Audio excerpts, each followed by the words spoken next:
Start. I want to and just then be honest that it can be rough out there. I'm not talking about the dating scene. I'm talking about for consumers and for businesses.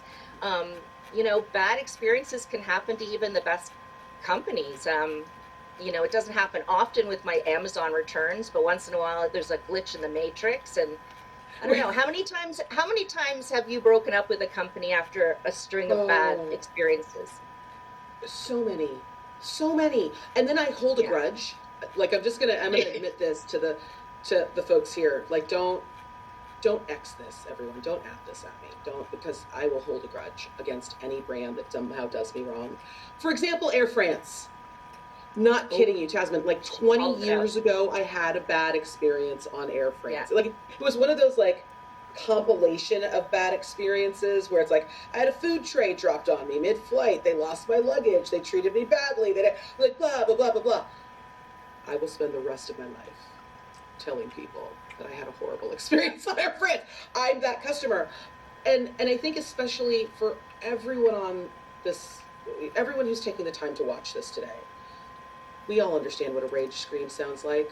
We, we get it, right? Like, we've all been there. I remember the first time I heard a rage scream when I picked up a call and I was doing QM, and it was like, literally, by the time the person actually got onto the recorded line with our agent, like the rage was like, and it was all because they were trying to zero out, and we had set the out to like one, or like it was a different number, and they were getting increasingly upset because they just wanted they wanted to agent out so badly. Oh So I think gosh. Oh yeah, yeah.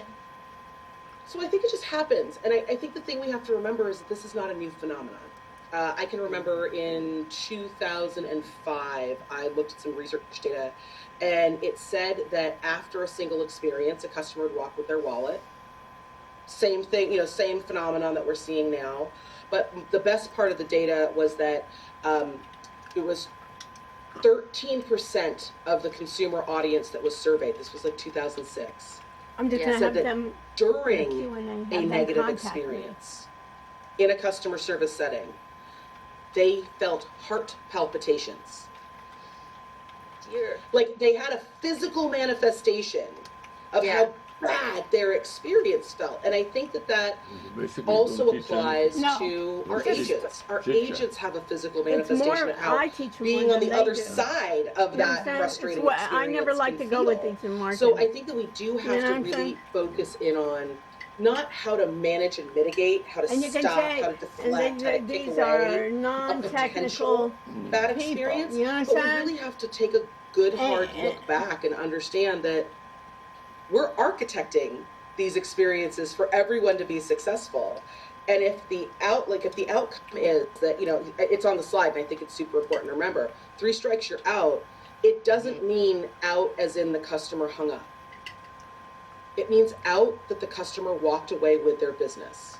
That was it. You're done. Right? Yeah. Because we have to remember that customer experience is it's a feeling. As much No, as we it's want not to even believe it's a worth it. technology It's and it's a not worth strategy, it.